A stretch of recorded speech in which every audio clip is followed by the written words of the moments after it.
Hi, this is Bob Grant from Relationship Headquarters, and today we're going to talk about 5 ways to embrace your true self. So number 1 is feed your soul. I will do this with clients as an exercise, and I'll ask them, what is something you really love? Not something that you think you should do. One client came in and she was talking to me about her husband. It wasn't awful, but something was just off. It'd been that way for a year or two. In the course of talking, one of the things she had said was that she used to be an artist. And I said, how long has it been since you painted? Goodness, she says. It's probably been a couple of years. I said, what would happen if you went out and found your easel or whatever she used and just start painting some? I'm just curious. And this was the first one I tried this with. She came back in a week later, and it was like something had lit a fire inside of her. She was more energized, more alive, because for her, she kept focusing on why she wasn't happy and why she wasn't appreciative of all the things that she had. But for her, as an artist, she needed to create. If she's not creating, she's going to struggle in everything she does. Instead of her fighting that, what we focused on is embracing that part of her. So feeding your soul has to do with those things that are unique to you, that you love, that just set you alive inside, even if no one else is around. Number 2, live in the moment. Most of the time when someone is self-conscious, they're focused on the things they've done in the past that have been either humiliating or embarrassing or felt awkward, and they're reliving that over and over again.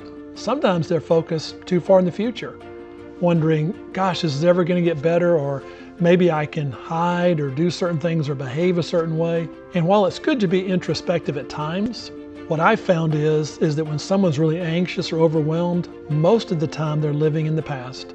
Sometimes, and focused on the future, living in the moment is where you start to feel more alive with who you are without you having to become something else. Tip number 3, be kind to yourself and to others. Oftentimes, if I feel awkward or I feel embarrassed, I tend to be guarded. I tend to be self-conscious.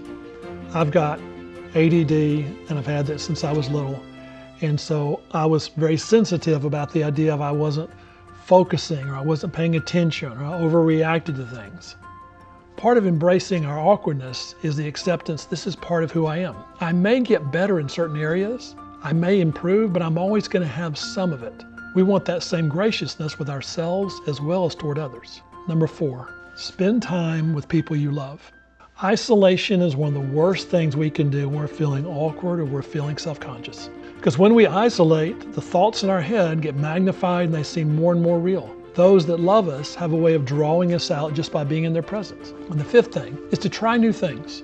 Part of accepting who we are, the awkwardness, is where we make it a point to do different things where we learn not to take ourselves too seriously. Everyone has parts of them that are awkward. When I feel embarrassed or overwhelmed, other people feel the same thing. It's just hard to realize that at times.